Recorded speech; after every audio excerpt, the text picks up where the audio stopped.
কোনো এক মসজিদের অজুখানায় লেখা ছিল, মানুষের হক মেরে তুমি যদি গিয়ে সিজদায় পড়ে জান্নাত খুঁজো তাহলে কোনো লাভ হবে না।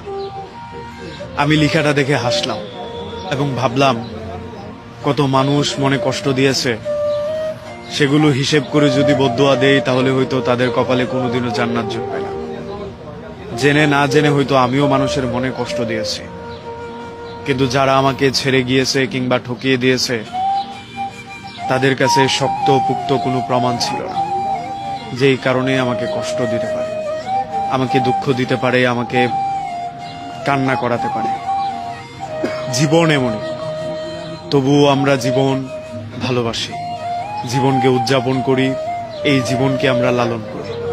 মানুষ আমাদেরকে কষ্ট দেয়, দুঃখ দেয়, কিছু কিছু জায়গা থেকে আমরা হেসে চলে আসি, আর কিছু দুঃখের কষ্ট আমরা বুকে জমিয়ে চলে আসি।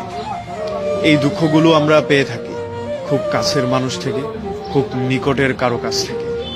এই দুঃখগুলোর কোনো বহিঃপ্রকাশ হয় না, না এই দুঃখগুলো প্রকাশ করা যায়।